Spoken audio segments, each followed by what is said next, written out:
자, 로마서 7장 4절 한 절만 한번 보겠습니다.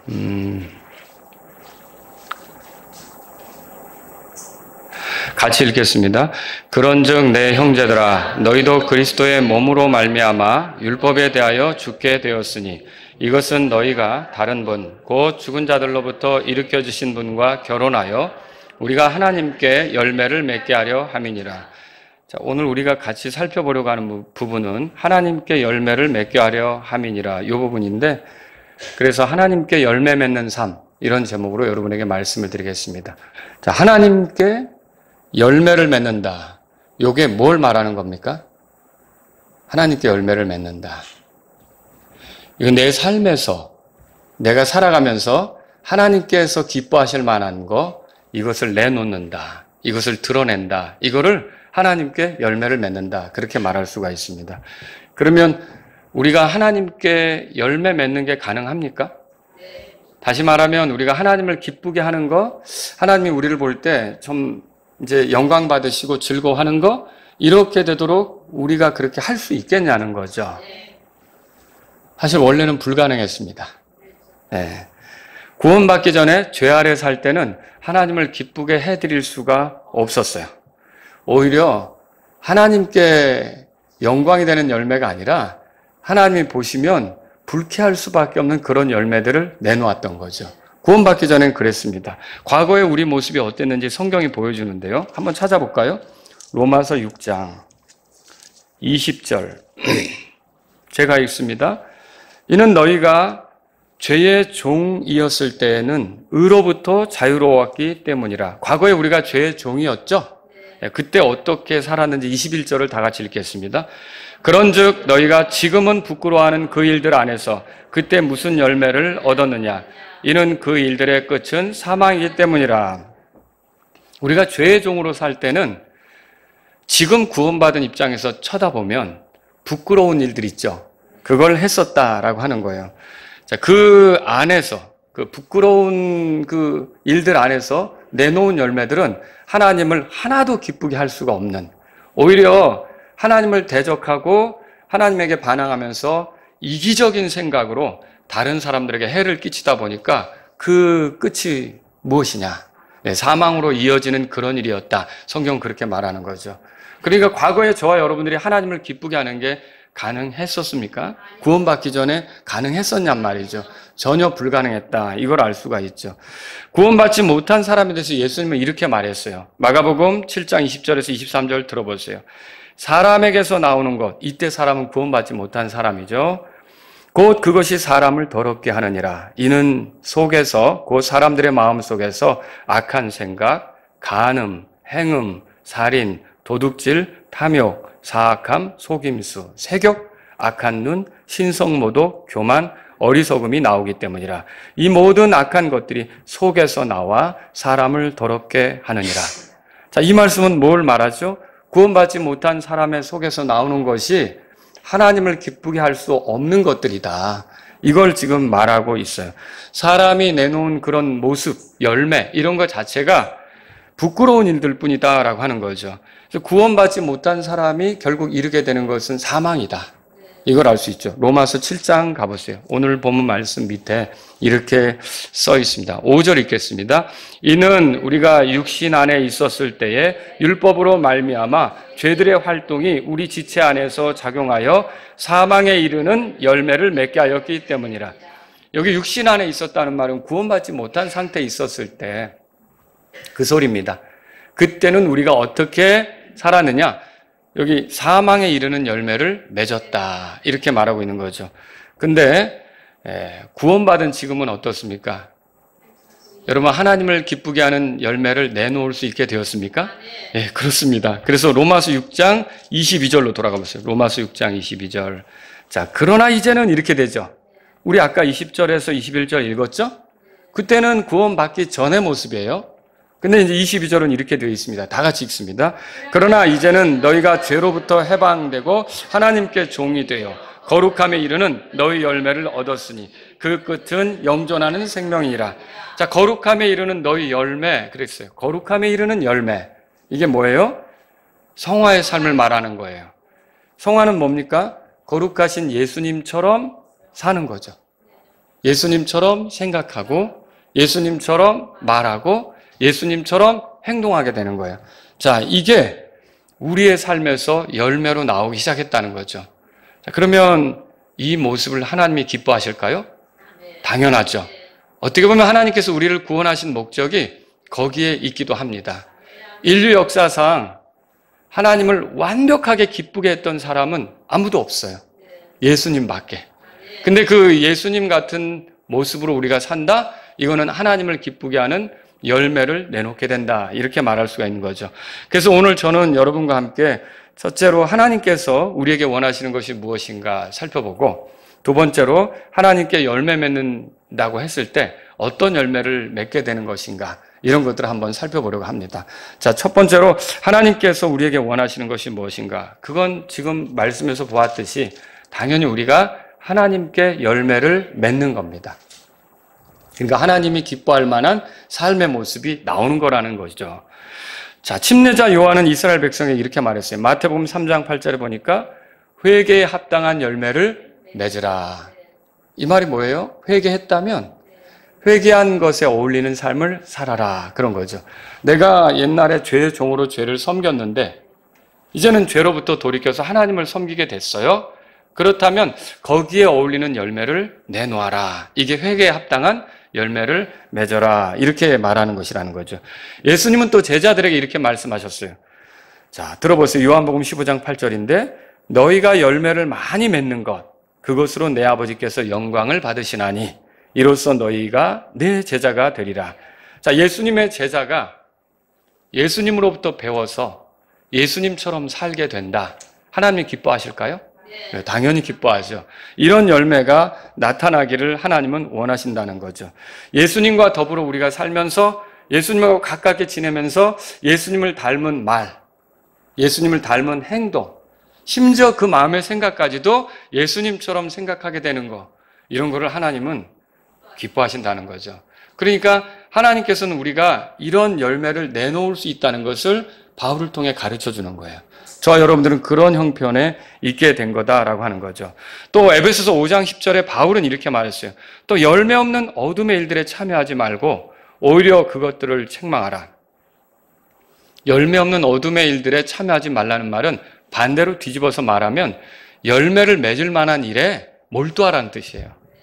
저와 여러분들이 열매 없는 일에, 하나님을 기쁘게 하지 못할 일들에 마음 푹 빼앗겨 사로잡혀서 그렇게 보낼 게 아니라 하나님이 기뻐하실 만한 그런 일들에 우리 시간, 우리 물질, 우리 재능, 우리 삶의 기회를 그렇게 드리면서 살아보라고 말하는 거라는 거죠.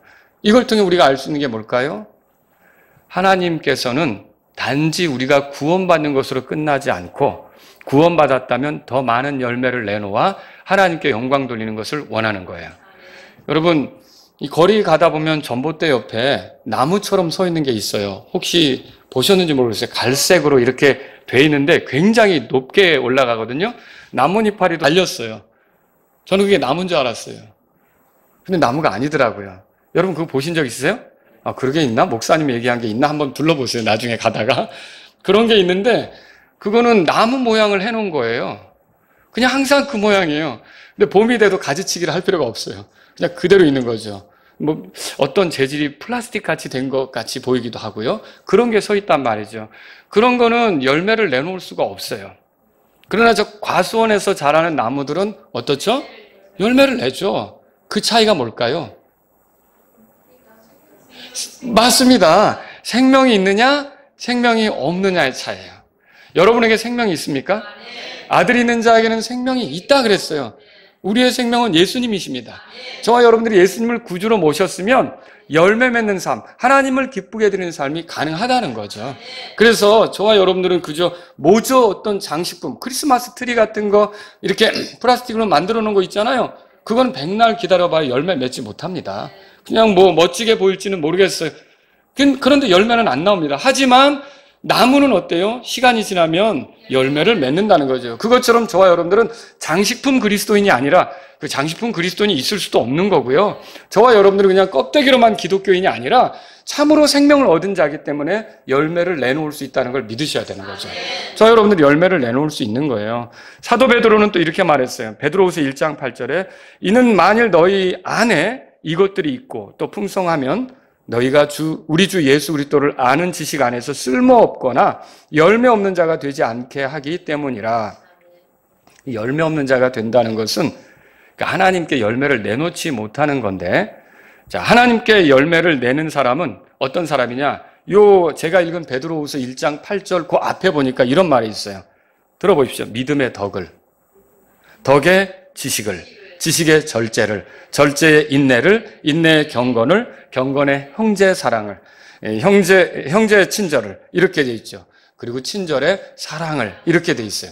그럼 여러분 이런 것들이 풍성하면 열매 없는 자가 아니라는 거죠. 열매 있는 자라는 거죠. 주님은 우리가 열매 없는 자가 되는 걸 원치 않는다고 베드로를 통해서 가르치고 있다는 거죠. 이런 성경 구절들을 다 살펴보면 결국은 하나님께서는 우리에게 구원을 주시고 생명을 주시고 그 생명 안에서 우리가 열매 맺기를 원하신다는 걸 볼 수 있는 거죠.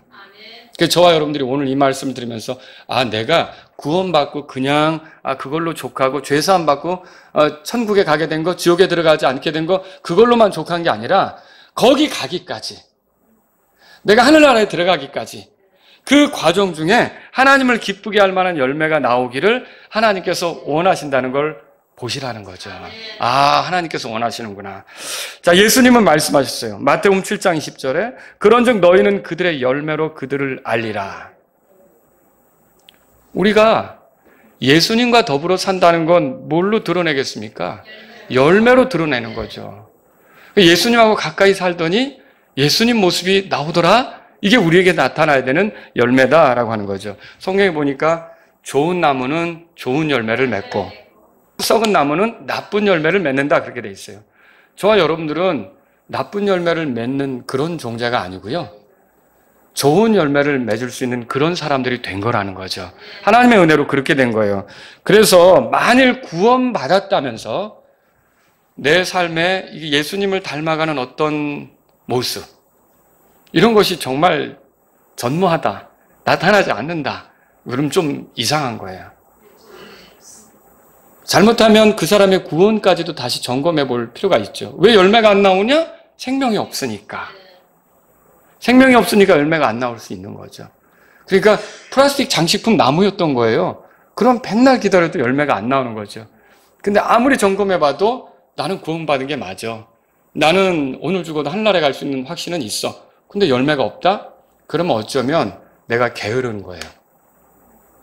그리고 내 자신이 하나님께서 이렇게 열매를 맺도록 부르셨지만 더 다른 것에 매료되어 있거나 세상의 것에 빠져 있거나 이렇게 구원받기 전에 어떤 것들에 집착하고 있기 때문에 열매가 나오지 않는 그런 일이 있을 수 있다는 거죠. 그런 삶이 되어서는 안 되기 때문에 하나님께 우리가 열매를 맺게 되었다는 것을 알고 가야 된다는 거죠. 자, 하나님께 열매 맺는 것은 그리스도와의 연합으로 이루어집니다. 요건 찾아보겠습니다. 요한복음 12장.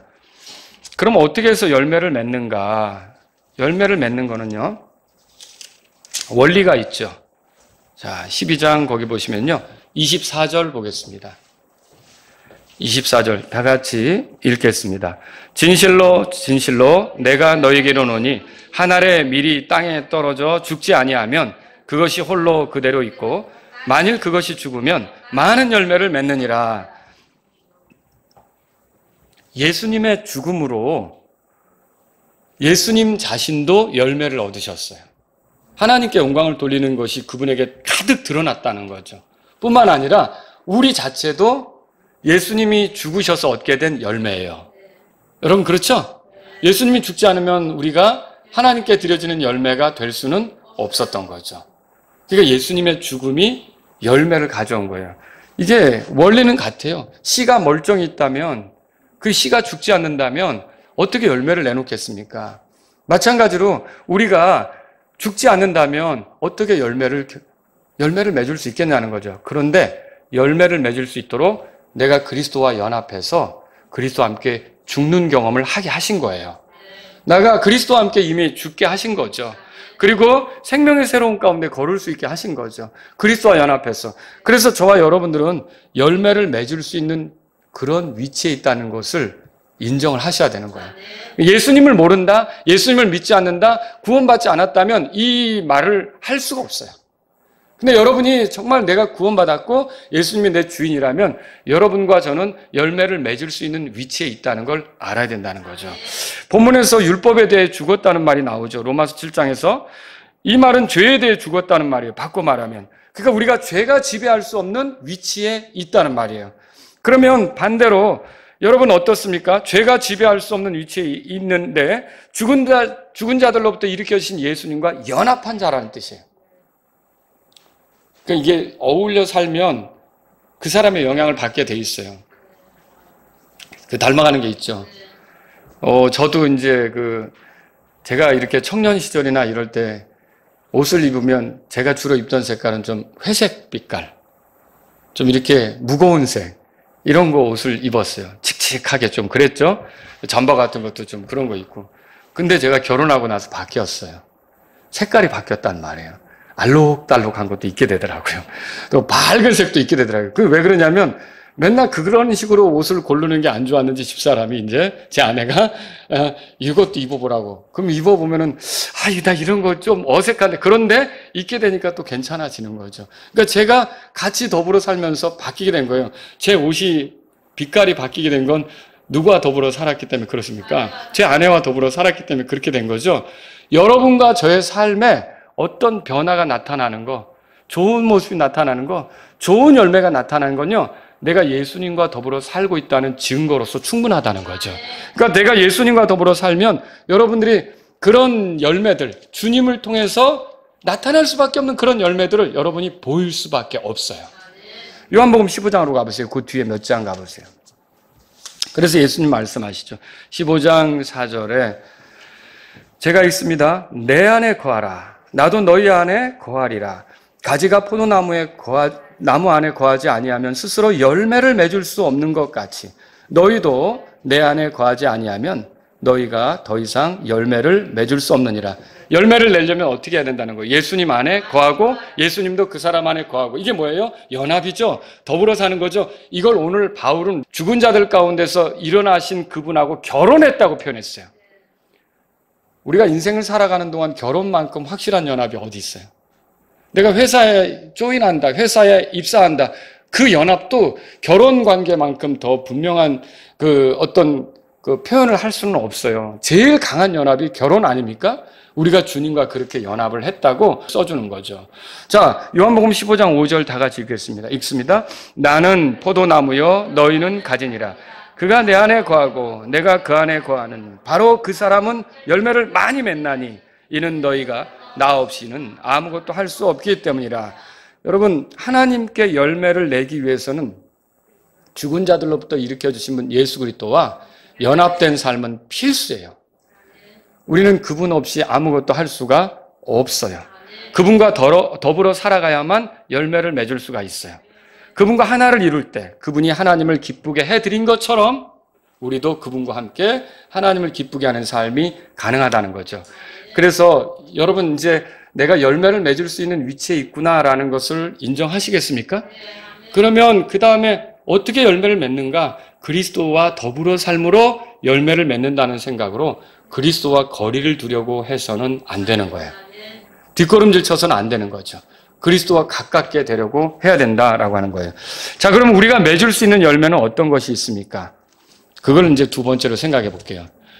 여러분이 잘 알고 있는 거 기억나는 거 있죠? 성령의 열매죠. 보세요. 갈라디아서 5장 보세요. 갈라디아서 5장 펴보세요. 우리가 맺을 수 있는 열매는 성령의 열매가 있죠.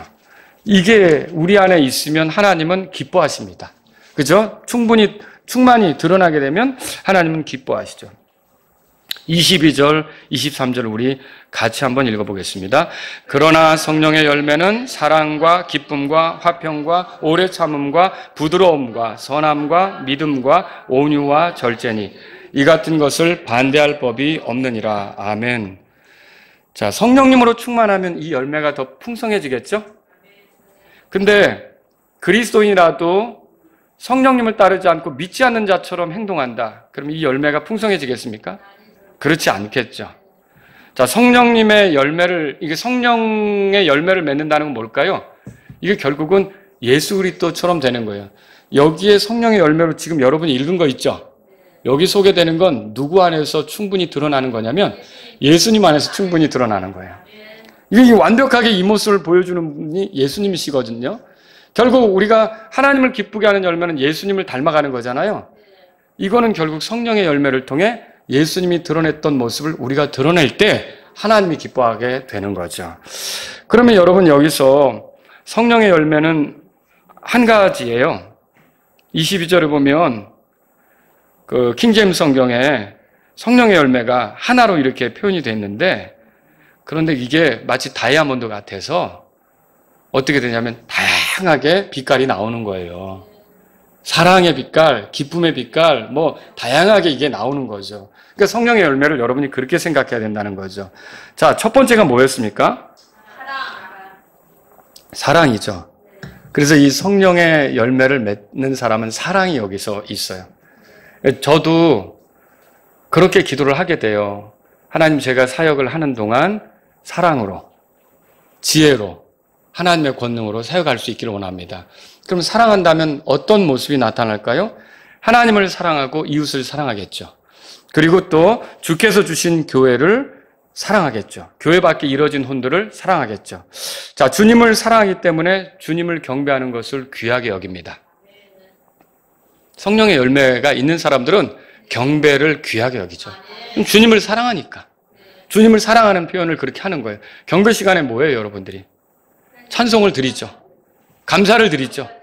그분을 향해 기도하면서 신뢰를 드리죠. 그죠? 말씀을 들으면서 헌신을 하죠.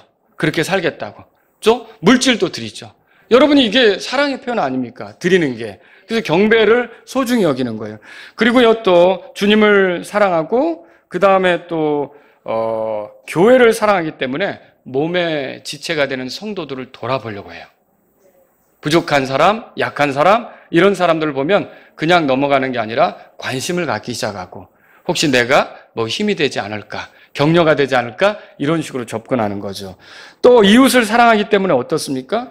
교회 경배자들로 그들이 더해질 수 있도록 그들에게 복음 전하는 일도 하는 거죠. 이게 사랑으로 인해 나타날 수 있는 모습이라는 거예요. 또 그 다음에 있는 게 뭐예요? 기쁨이죠. 기쁨은 상황이 어려워도 이제 신실하신 주님, 능력이 많으신 주님, 우리에게 변함없이 긍휼하신 주님, 이런 주님을 신뢰하면서 낙담하거나 불평하는 대신 기쁨을 표현하는 겁니다. 여러분, 하박국 예언자가 말한 거 읽어보셨을 거예요. 비록 무화과 나무가 꽃이 피지 아니하고 포도나무들의 열매가 없으며 올리브 나무의 수고의 열매가 없고 밭들이 먹을 것을 내지 아니하며 양떼가 우리에서 끊어지고 외양간들의 솥대가 없을지라도, 이 구절만 읽으면 굉장히 절망적이에요. 되는 게 없는데. 여러분, 그런 거 있잖아요. 내가 사업을 벌렸는데 팔이 날리는 거예요. 아무것도 안 되는 거예요. 그러면 뭐 포도를 심었으면 그 열매가 나와야죠. 아니, 소를 키웠으면 외양간에 솥대가 들어가야죠. 근데 외양간에 솥대도 없고 뭐 모든 게 그냥 아무것도 안 보이는 거예요. 그리고 이거 보면 절망적이고 낙담할 수밖에 없는 거죠. 그런데 하박국 예언자는 뭐라고 말합니까? 바로 그 뒤에서 여전히 나는 주를 기뻐하며 나는 내 구원의 하나님을 기뻐하리라. 여러분, 이렇게 말하는 거 읽어보셨죠? 자, 이렇듯 상황을 초월해서 주님을 기뻐할 수 있는 거, 이게 성령의 열매라는 거죠. 이게 하나님을 기쁘게 드리는 거예요. 그러니까 우리가 예수님을 믿으면서 내가 바라는 대로 잘 될 때는 웃으면서 하나님께 잘하고, 내가 원하는 대로 안 될 때는 속상하면서 불평을 늘어놓고 원망하고, 이거는 주님이 기뻐하는 모습이 아니라는 거죠. 주님은 우리에게 이런 상황이 오든 한결같이 주님으로 인해 기뻐하는 삶이 되기를 원합니다. 이게 성령의 열매라는 거죠. 성령의 열매는 또 화평입니다. 화평은 뭐예요? 타인과 잘 지내는 거죠. 자, 옆 사람하고 잘 지내기로 합시다. 우리. 네? 타인과 잘 지내는 거예요. 화평 뭐예요? 하나님하고 내가 예수 그리스도를 통해 화해했어요. 화평하게 됐죠. 그러면 그렇게 되었을 때 다른 누가 하나님하고 화평하게 됐어요. 그럼 내가 그 사람하고 화평하게 잘 지내게 되기를 바랄까요? 당연하죠. 내가 하나님하고 화평하게 됐는데 그 사람도 하나님하고 화평을 이뤘어요? 그럼 내가 그 사람하고 잘 지내려고 하는 게 이게 성령의 열매로 나타나는 거라는 거죠. 그래서 어때요? 이 화평하게 살아가려고 하는 사람, 잘 지내려고 하는 사람은요, 또 배우자하고도 잘 지내려고 해요. 여기 부부끼리 앉아있으면 우리 잘 지내보기로 합시다. 한번 손 만지면서 한번 악수하면서 좀 해보시죠. 잘 지내기로 합시다, 우리. 여전히 안 하시고. 왜 이렇게 되냐면 성령으로 충만한 거 그 뒤에 에베소 5장 18절에 성령으로 충만하라 말씀 있잖아요. 그 밑에 내려가면 성경에 뭐라고 나오냐면 아내들이여 너희 남편들에게 이렇게 하라. 그 이어서 남편들아 아내들에게 이렇게 하라. 배우자에게 잘하라고 나와요. 이런 걸 보면 우리가 성령의 열매는 뭐냐? 이렇게 사람들하고 잘 지내려고 하는 거다. 직장에서도 잘 지내려고 하는 거고요. 우리가 이웃과 잘 지내려고 하는 거죠. 그래서 로마서 12장 18절에 가능하다면 너희가 할 수 있는 대로 모든 사람과 화평하게 지내라. 이 말씀도 있는 거죠. 또 여러분 여기 오래 참음도 있어요. 고린도전서 13장에 보면 사랑에 대해서 말하는데 사랑은 쉽게 성내지 않는다 그랬어요. 그래서 성령의 열매는 이렇게 오래 참습니다. 쉽게 성내지 않습니다. 다른 사람에 대한 사랑으로 어떤 일을 할 때, 또 주님에 대한 사랑으로 어떤 일을 할 때 쉽게 성내지 않는 거죠. 이 성령의 열매죠. 그런데 여러분, 고통과 어려운 거 있잖아요. 곤혹스러운 일 있잖아요. 내가 코너에 몰릴 때에도 이 오래 참을 줄 아는 거예요. 주님에 대한 신뢰를 가지고 인내하면서 갈 줄 아는 거죠. 자, 이런 것들이 다 성령의 열매다. 이렇게 보시면 되겠어요. 자, 성령의 열매는 또 부드러움입니다. 하나님께 대하여 부드럽고요. 하나님 말씀에 대해서 부드럽습니다. 이게 뭐냐면 하나님 말씀 앞에 고분고분한 거예요. 정말 아주 고분고분한 거예요. 하나님 말씀 앞에 자기 생각을 늘어놓으면서 나는 하나님은 그렇게 말씀하시지만 나는 그렇게까지는 하기가 그렇습니다. 이렇게 안 한다는 거죠. 이거는 뭐예요? 이게는 지금 부드러운 게 아니에요. 아주 딱딱하게 성벽을 세우고 이렇게 맞서겠다고 하는 거죠. 그래서 부드러운 사람은 어때요? 하나님의 말씀에 순종합니다. 그리고 하나님 말씀을 존중합니다. 또 그렇게 하나님하고 관계가 그렇다 보니까 다른 사람에 대해서도 이해심을 가지고 경청하려고 하죠. 이게 부드러운 사람의 모습이에요. 이것도 성령의 열매죠. 친절합니다. 또 성령의 열매는 선함입니다. 선함은 하나님께서 기뻐하시는 거예요. 하나님께서 싫어하시는 것을 함께 싫어하고 하나님께서 좋아하는 것을 같이 좋아하고 이게 선함이죠. 바울은 그래서 이렇게 말합니다. 에베소서 5장 펴보세요. 에베소 5장 9절입니다. 9절 우리 읽겠습니다.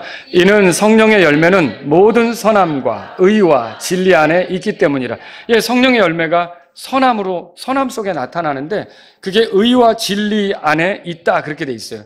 의를 따르고 진리를 따를 때 그것 안에서 선함이 또 같이 드러나게 된다는 거. 이렇게 우리가 의를 따르고 진리를 따르면 하나님이 기뻐하시죠. 거기서 하나님께서 영광 받으시는 선함이 나타나는 거죠. 또 성령의 열매는 믿음입니다. 이때 믿음은 단지 구원 얻는 믿음을 얘기하는 게 아니에요. 여러분도 오늘 죽어도 하늘나라에 갈 수 있는 다 확신이 있죠. 그 근거는 뭐예요? 나의 어떠함입니까? 아니죠. 예수 그리스도 때문이죠. 우리는 다 구원자로서 예수님을 믿어요. 그런데 여기서 성령의 열매로 나타나는 믿음은 뭡니까? 생활 속에서 순간순간 말씀에 의지해서 결정하고 생각하고 말하고 행동할 수 있는 거예요. 그게 생활에서 드러나는 믿음이죠. 그런 믿음으로 살아가는 게 성령의 열매를 보여주는 거라는 거죠. 단지 내가 구원만 받은 것으로 끝나는 게 아니라 순간순간 하나님 말씀에 의존해서 결정하고 행동하고 움직이고 이렇게 되는 것이 바로 믿음이다. 이렇게 말할 수 있어요. 그게 바로 성령의 열매입니다. 또 성령의 열매는 온유예요. 자, 숟가락을 유리창에 던졌어요. 어떻게 될까요? 와장창 깨지겠죠. 자, 스펀지 벽이 있는데 숟가락을 던졌어요. 어떻게 될까요? 그냥 이렇게 쭉 들어갔다가 나오겠죠. 그리고 숟가락이 떨어지겠죠. 스펀지가 갈기갈기 찢어지겠습니까? 그런 건 아니죠. 온유가 뭔지를 설명드리는 거예요. 온유는 이런 스펀지 같은 거예요.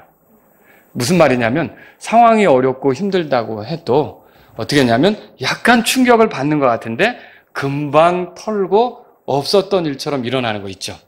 그게 온유예요. 여러분, 그래서 온유한 사람은요, 상처를 잘 안 받습니다. 근데 온유한 사람은 어때요? 충격이 왔지만 약간 뭐 이렇게 조금 움찔하는 것 같지만 금방 그거 털고 주님을 바라보고 주님을 신뢰하면서 그냥 또 자기 길을 가는 거죠. 근데 온유하지 않은 사람 어때요? 무슨 말이나 이런 거에 공격받으면 와장창 깨져버려요. 상처를 잘 받는 거죠. 그런 사람은 회복하기도 상당히 어렵습니다. 오랜 시간이 걸린다는 거죠. 여러분, 이런 온유도 성령의 열매죠. 성령의 열매예요.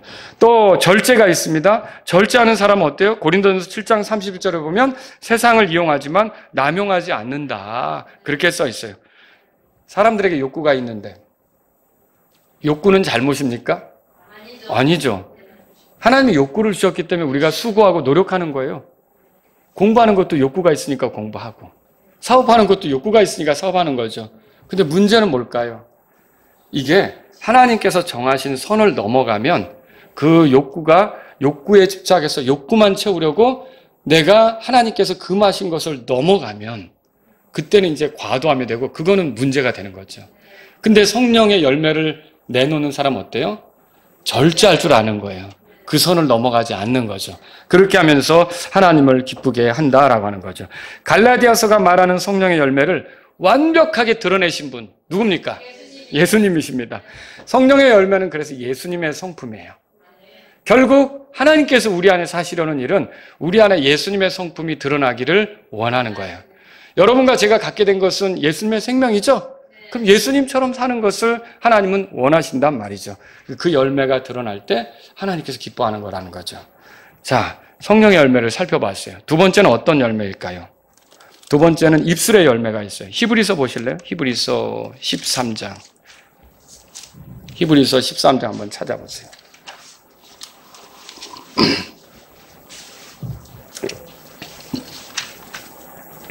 히브리서 13장. 자, 15절을 한번 볼까 합니다.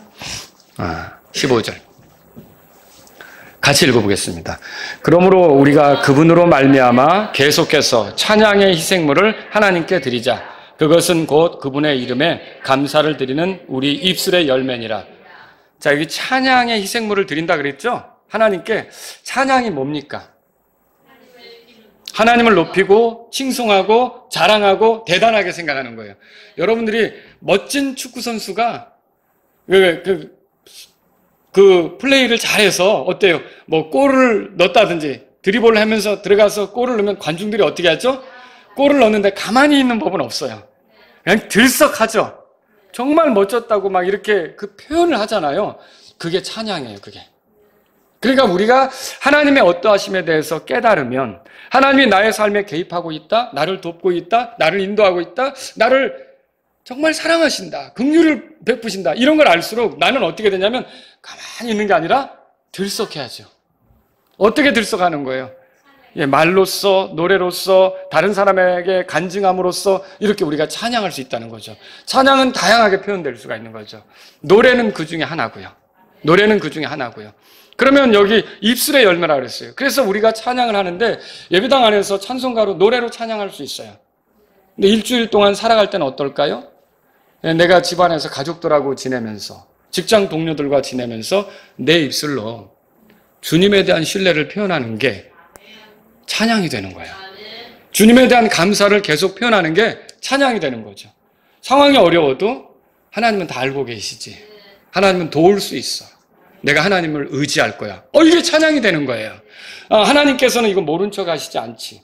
나의 앉고 일어섬을 아시는 분인데 멀리서도 내 생각을 아시는데 하나님께서 나를 도우실 수 있지. 이게 찬양이 되는 거예요. 근데 우리는 예배당에서는 찬양을 하는데 집을 나가는 순간부터 여기다가 이제 온갖 걱정과 뭐 이런 근심과 이런 걸 산더미처럼 메고 돌아다니려고 하는 거예요. 그리고 찬송하는 말을 잃어버리는 거예요. 찬양하는 말을 잃어버리는 거죠. 그런데 하나님께서는 우리 안에서 이런 상황이 어떻든 주님에 대한 찬양의 열매로 입술의 열매로 나아가는 것을 원하신다는 거죠. 여러분이 그걸 알아야 돼요.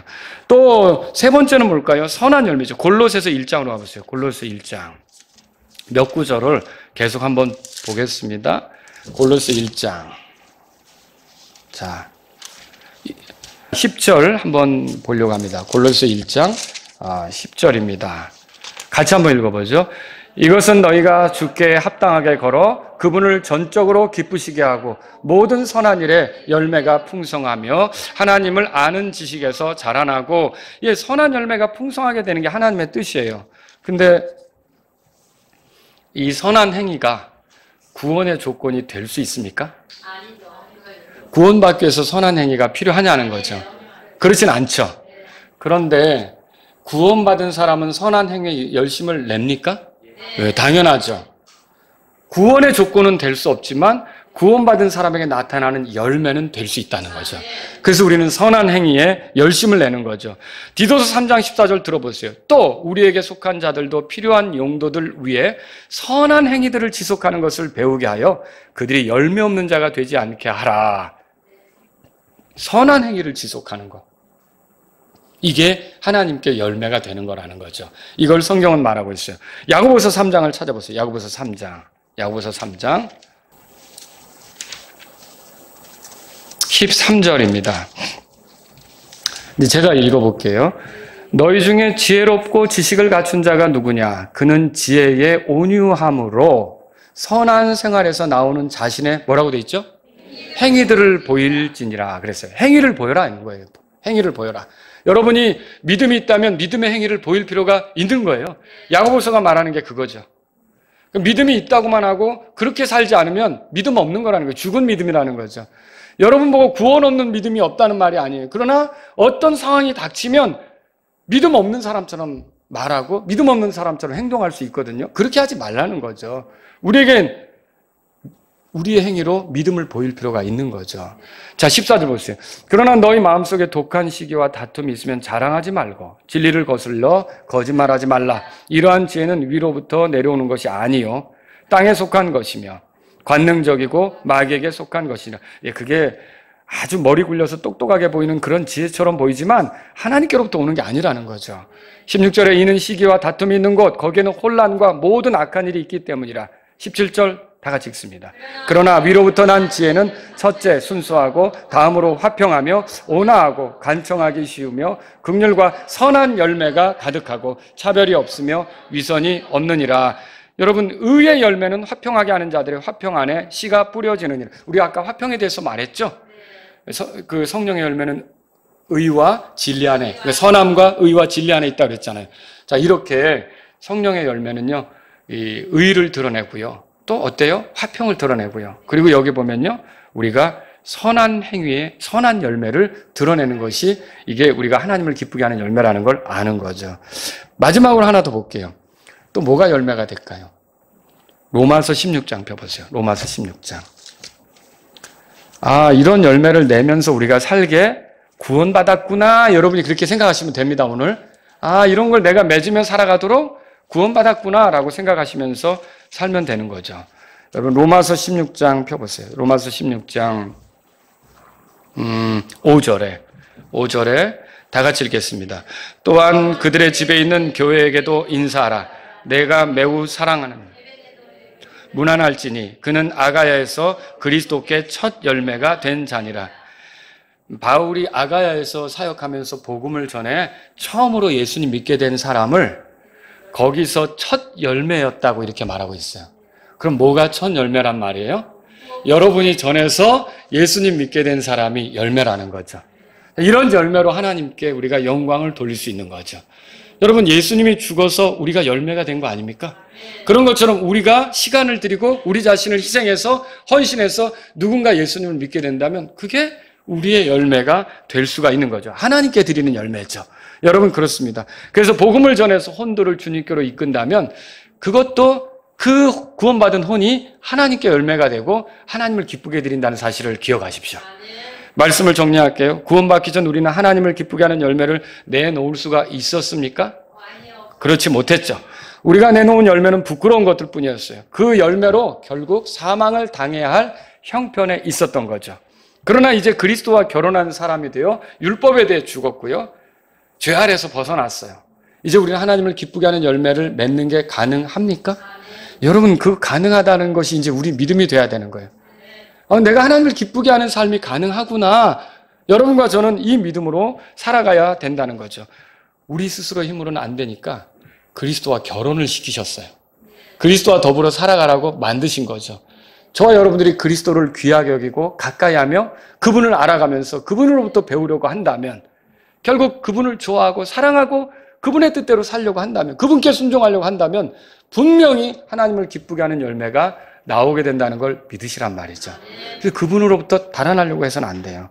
하나님께 열매는 그리스도의 성품이 드러나는 거라 그랬어요. 성령의 열매가 그것이죠. 입술의 열매, 선한 행의 열매, 그리고 한 사람이라도 주님께 인도하는, 그래서 얻게 된 열매, 이런 게 다 하나님께 기쁨이 되는 거라는 거죠. 만일 우리가 그리스도인이라면 그분과 거리를 두는 것은 우리에게 치명적 손해가 되는 거예요. 그럴 필요가 없어요. 김동영 형제님이 결혼을 했는데 신혼이잖아요. 아직까지 신혼인데 자매님한테 거리를 두기 시작한다. 여러분 어떨 것 같아요? 문제죠, 문제죠. 그렇죠? 그러진 않을 거니까 제가 말씀을 드리지만. 그렇죠? 여러분이 부부로 살아가면 항상 자기 배우자에게 가까이 하는 게 맞잖아요. 내가 예수님하고 가깝게 되는 거는요, 하나님이 정하신 거예요. 하나님이 남자와 여자를 결합해서 나누지 못하게 정하셨죠? 예수님과 우리도 똑같이 나눌 수 없게 정하신 거예요. 그렇다면 달아날 생각하면 안 돼요. 멀어질 생각하면 안 돼요. 뒷걸음질 생각하면 안 되는 거죠. 주님과 더불어 살면서 주님으로 인해 열매를 맺기를 사모하시기 바랍니다. 그것이 우리의 마음이어야 되는 거예요. 그 마태복음, 마가복음, 누가복음에 이렇게 다 등장하는 비유인데 씨 뿌리는 자의 비유 읽어보셨죠? 그것도 열매 맺는 거에 대해서 얘기하거든요. 길가 열매 내놓습니까? 못 내놓죠. 왜 그래요? 단단하잖아요. 이미 사람들이 밟고 간 밭이 그 길이에요. 그러니까 여러분, 그래 다른 걸로 마음이 다져져가지고 이제 열매를 내놓을 수 없는 거죠. 세상의 철학, 교육 이런 것들로 열매를 내놓을 수 없는 거죠. 또 돌짝밭이 있죠. 들을 때는 잠깐 기쁨으로 받았지만 씨가 뿌리를 내려요? 이거 못 내리죠. 햇빛에 타져 버리잖아요. 그런 것은 열매를 못 내는 거예요. 그러면 잠깐 순간적으로 기뻐했지만 어떤 어려움이 오면은요, 금방 돌아서는 사람들, 열매를 못 내놓죠. 가시떨기 나무 밭에 심겨진 씨는 어떻습니까?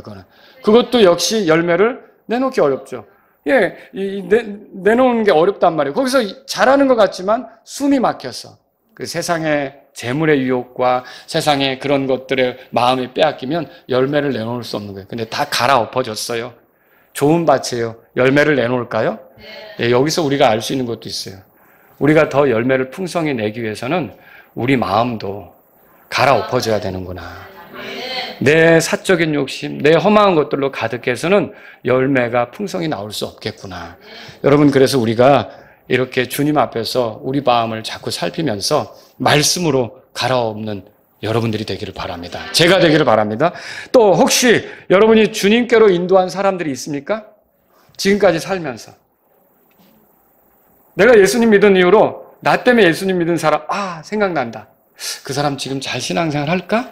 여러분 떠오르는 사람 있으세요? 근데 내가 예수님을 믿고 지금까지 오는 동안 한 사람도 그 열매가 없는 거예요. 그럼 여러분 지금부터 하나님, 내가 주님을 만나러 갈 때까지 한 혼이라도 열매로 주님께 드릴 수 있는 날이 오기를 원합니다. 그럼 그렇게 마음 잡수시라는 거죠. 그냥 막 살아가는 게 아니라 올해도 내가 어떻게 열매를 맺을까? 그런 걸 위해 기도하고요. 여러분 황상희 목사님 편지 우리 읽어본 적 있죠? 논산에 살면서 주님 앞에 가는 날까지 한 혼이라도 더 얻어야겠다는 마음으로 열심히 복음을 전하겠다. 여러분 읽어보셨잖아요. 여러분과 저에게도 그런 열매가 있어야 된다는 것이죠. 우리 다 같이 일어나서 기도하겠습니다. 오늘 이 말씀을 들으신 여러분 가운데 하나님, 제가 과거에는 열매 맺을 수 없는, 하나님께 열매 맺을 수 없는 사람이었고 오히려 좋지 못한 열매만 맺었던 사람인데 이제 구원받아서 그리스도와 결혼해서 그리스도와 연합해서 열매 맺는 삶으로 인도해 주셔서 감사합니다. 제 나머지 삶은 주님과 더불어 살면서 풍요로운 열매로 하나님께 영광을 돌리기 원합니다. 이런 분이 있다면 이 시간 주님 앞에 나아가십시오. 주님, 내가 주님을 닮는 모습, 그리스도의 성품이 드러나는 모습, 성령의 열매로 하나님을 기쁘게 하기를 원합니다. 이런 분이 있는 분들은 이 시간 주님 앞에 나아가십시오. 주님, 내가 열매 맺기 위해서 자주 내 마음을 살피며 좋은 마음밭이 되기를 원합니다. 이런 분이 있다면 이 시간 주님 앞에 나가십시오. 주님, 나를 통해서 구원받는 사람이 생겨 그 혼을 하나님께 열매로 바치는 그런 일이 있기를 원합니다. 내 생애 속에 나를 통해 예수님을 알게 되는 사람이 많아지기를 원합니다. 이런 분이 있다면 이 시간 주님 앞에 나아가십시오.